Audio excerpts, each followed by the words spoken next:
충남을 가장 잘 아는 뉴스, 헬로티비 뉴스 충남입니다. 당진에서 코로나19 확진자 1명이 추가 발생했습니다. 당진 31번 확진자는 50대 여성으로 당진 25번 확진자의 어머니입니다. 31번 확진자는 자가격리 중 증상이 나타나 보건소에서 검사한 결과 9일 오전 확진 판정을 받았습니다. 보건당국은 확진자에 대한 역학조사를 진행하고 있습니다. 지난 7일 주민 11명이 코로나19에 집단 감염된 청양군 남양면의 한 마을에서 9일 오전 확진자 1명이 추가 발생했습니다.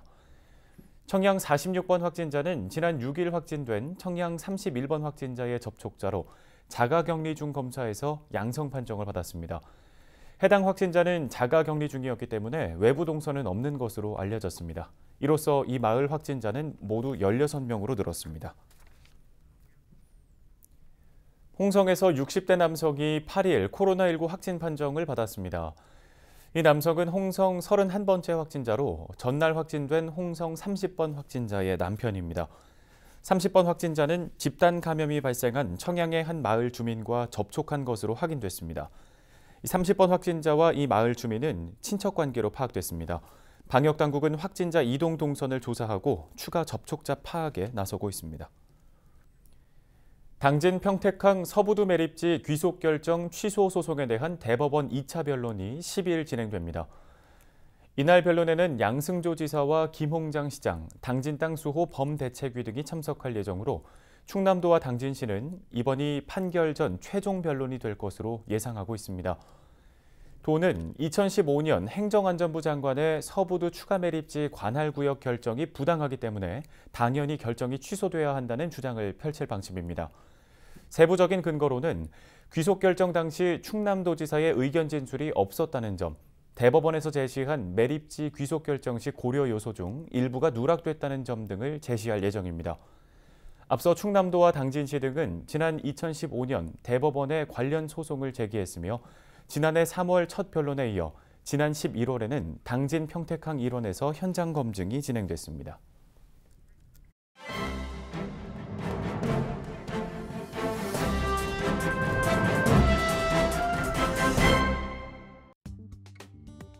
신문 브리핑 굿모닝 충청 기사입니다. 혁신도시 지정에 성공한 충남도가 이전 대상 120개 공공기관에 대한 1차 스크린을 마친 것으로 확인됐습니다. 반응은 제각각이지만 나쁘지 않았다는 게 전반적인 분석인데요. 김용찬 행정부지사는 8일 오후 코로나19 경제위기 극복 관련 기자간담회를 갖고 공공기관 유치 관련 대응 상황에 대한 질문에 아직까지 정부 차원에서 가시적인 움직임은 없다며 말문을 열었습니다. 도 공공기관 이전 추진단을 이끌고 있는 김 부지사는 각 실국과 논의해서 해당 기관을 일일이 다녀왔다며 기관들의 상황은 어떤지, 예컨대 내포 신도시로 올 의향은 있는지 등 여러 가지를 파악했다고 설명했는데요.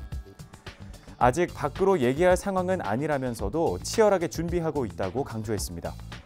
김 부지사는 이어 각 기관마다 노조가 있어 국가가 임의로 정할 수 있을지는 모르겠지만 내려가라고 결정된다면 유리한 고지를 선점하기 위한 내부적인 작업은 했고 종합적인 보고도 받았다라고 말했습니다. 각 공공기관의 반응에 대해서는 긍정적인 곳, 기회가 되면 들어오겠다는 곳, 아직 논의할 시기가 아니라는 곳 등 반응은 다양했고 전반적으로는 반응이 나쁘지 않았다고 강조했습니다. 김 부지사는 2021년 지방선거가 있어서 그 전까지 결정은 어려울 것으로 내다봤는데요. 이후에는 대선과 맞물리기 때문에 대선 전에 확정할 것인지 대선 공약으로 내놓을 것인지에 따라 상황에 맞춰 노력해야 할 것이라고 덧붙였습니다. 한편 도는 환경, 연구개발, 문화체육, 산업에너지기능군을 중심으로 공공기관 20개 이상을 내포 신도시에 유치한다는 방침입니다. 신문 브리핑이었습니다.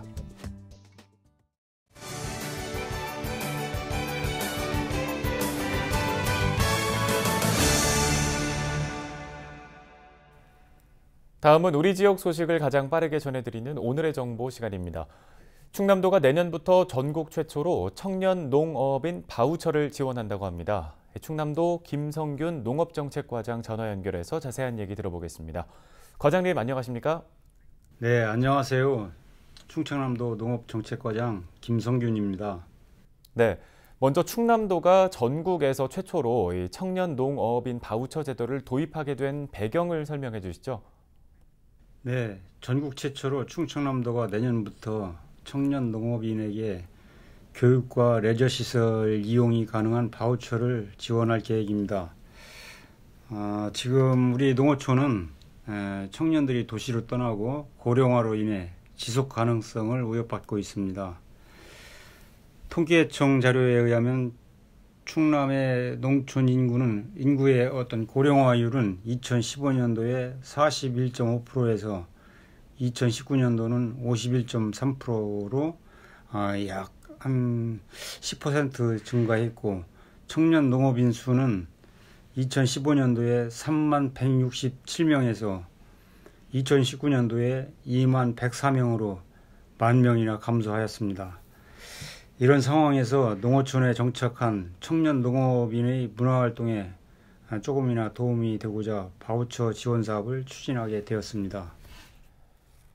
네, 그러면 구체적으로는 이 청년 농업인 바우처 제도 어떻게 운영이 되는 건가요?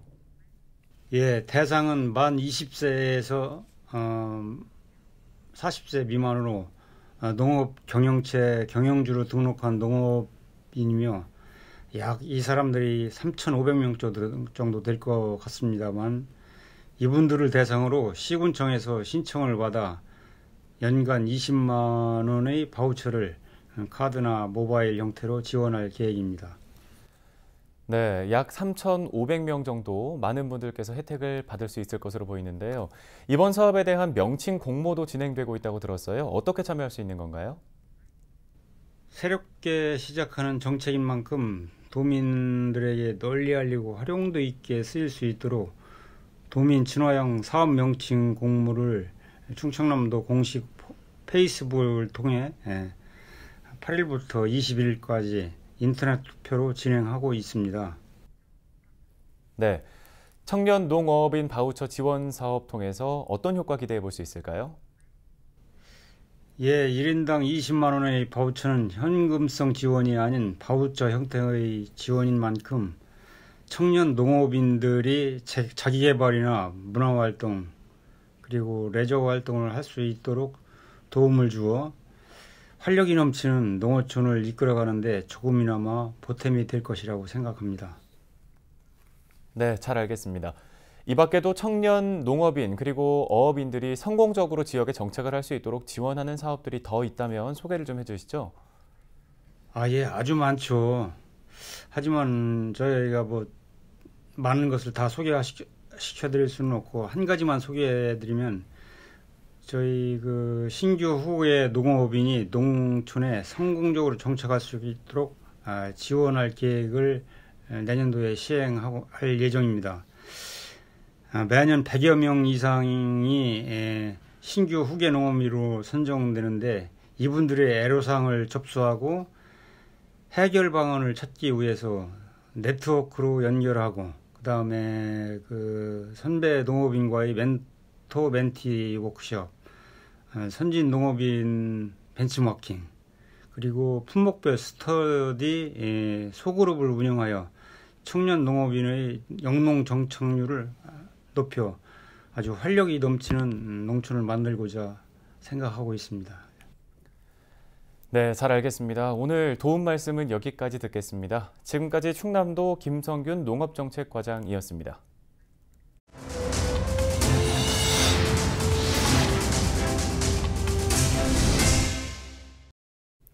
다음 소식입니다. 충남도가 탄소 배출을 줄이기 위해 2050년까지 도내 모든 석탄 화력 발전소 폐쇄를 추진합니다. 충남도는 이 같은 내용이 담긴 2050 탄소 중립 전략을 수립했다고 밝혔습니다. 탄소 중립 전략에 따라 충남도는 2026년까지 도내에서 운영되고 있는 석탄 화력 발전소 14기를 2050년까지는 30기 모두를 폐쇄하는 방침을 세우고 정부에 전달할 계획입니다. 2050년까지 석탄 발전소를 모두 폐쇄하면 도내 전체 온실가스 배출량의 50%인 9천만 톤 이상을 감축할 수 있을 것으로 기대하고 있습니다. 석탄 발전소 폐쇄에 따른 발전량 감소는 신재생 에너지로 일부 충당할 계획으로 도는 수소 경제 에너지 확대를 위한 산업 클러스터도 조성할 방침입니다. 특히 당진과 태안, 보령의 해상 풍력 단지가 조성되는 등 도내 전체 에너지에서 신재생 에너지가 차지하는 비중을 40%까지 높일 계획인데요. 현재 충남에서는 국내에서 운영 중인 화력발전소의 절반인 30기가 운영되고 있습니다. 충남도 농업기술원이 겨울철 저온과 한파로 인한 사과원 피해 예방을 당부했습니다.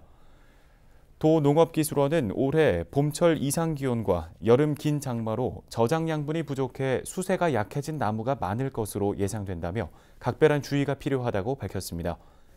동해 예방을 위해서는 한파가 오기 전 백색 수성 페인트와 물을 1:1 비율로 섞어 나무에 바르거나 부직포 등 보온 자재로 감싸주는 것이 좋습니다. 또 낙엽과 잔가지 등 병해충이 월동할 수 있는 요소를 미리 제거하는 것도 중요합니다. 충남도가 산불 예방을 위해 대응센터 6곳을 본격적으로 가동합니다. 이 대응센터는 산불 진화대원의 근무 여건 개선과 진화 장비의 효율적 관리를 위해 마련된 시설인데요. 충남도는 대응센터 설치를 중앙부처에 건의하고 사업비를 확보해 올해 처음으로 6곳을 운영합니다. 내년에는 40억 원을 투입해 대응센터를 10곳까지 늘릴 예정입니다. 충남도는 이곳을 산불 예방과 진화 전진 기지로 활용할 계획입니다.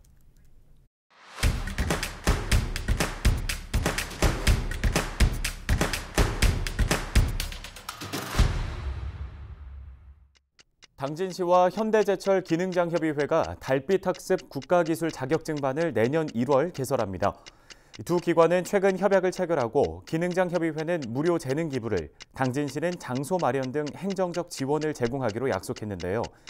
해당 프로그램은 직장인과 학교 밖 청소년 등을 대상으로 취업에 필요한 자격증을 취득하도록 돕기 위해 마련됐습니다. 태안군 안흥진성에서 오는 18일까지 고고학 발굴 체험 프로그램이 진행됩니다. 박물관에서나 볼 수 있었던 실제 유물을 만지고 직접 발굴 도구로 흙 속에서 유물을 발굴해보는 체험을 할 수 있는데요. 현재 안흥진성에서는 문화재적 가치를 높이기 위해 성내 건물터에 대한 4차 학술 발굴 조사가 진행되고 있습니다. 예산군 일반 산업단지 내 위치한 ENS가 불우이웃 돕기 성금과 장학금 2천만 원을 예산군에 기탁했습니다. 이윤수 대표는 지역 인재 양성의 밑거름이 될 수 있는 소중한 재원으로 활용됐으면 좋겠다고 소감을 전했는데요. 또 앞으로 지역 발전과 어려운 이웃에게 도움이 될 수 있는 일에 적극적으로 나서겠다고 밝혔습니다. 홍성에서도 이웃을 돕기 위한 나눔 활동이 이어지고 있습니다. 홍성군 6차 산업협동조합은 김치 100상자와 군계란 100판 등 500만 원 상당의 물품을 군에 기탁했습니다. 홍성군은 기탁받은 물품을 11개 읍면에 배부해 관내 어려운 이웃들에게 전달할 계획입니다. 25초 뉴스였습니다. 끝으로 날씨 알아보겠습니다. 목요일 오전 기온 1도로 출발해 낮 기온은 9도까지 오르겠습니다. 지역에 따라 오전에 눈 또는 비 소식이 있는데요. 아침 출근길에 날씨 확인하시고 나가시는 게 좋겠습니다. 더불어 교통안전에 주의하시기 바랍니다. 지역별 날씨 보시죠. 오전 기온 대부분 1도 안팎일 것으로 보입니다. 청량 영하 1도, 태안 4도, 그 밖의 지역은 1도 예상됩니다. 낮에는 기온이 10도 안팎까지 오르겠는데요. 태안 10도, 그 외의 지역들은 9도로 전망됩니다. 주간 날씨 보시죠. 토요일까지는 영상권의 기온 보이다가 일요일부터 차츰 추워지기 시작하겠고 다음 주 월요일에는 낮에도 기온이 영하권에 머물면서 추위가 본격화되겠습니다. 건강관리에 유의하시기 바랍니다. 바다 날씨입니다. 서해 중부 해상에는 오전 한때 비가 내리겠습니다. 파고는 최대 1m까지 일겠습니다. 날씨 정보였습니다. 코로나19 신규 확진자 680명을 넘겼습니다. 1차 대유행 이후 역대 두 번째로 많은 규모입니다. 수도권이 500명 이상을 기록하며 대부분을 차지했지만 비수도권 지역에서도 140명 가까이 나왔습니다. 감염 경로 불분명 확진자도 20%나 됩니다. 지금 잠시 멈춰야 더 빨리 일상으로 돌아갈 수 있다는 사실을 꼭 기억해 주시기 바랍니다. 헬로티비 뉴스 마칩니다. 고맙습니다.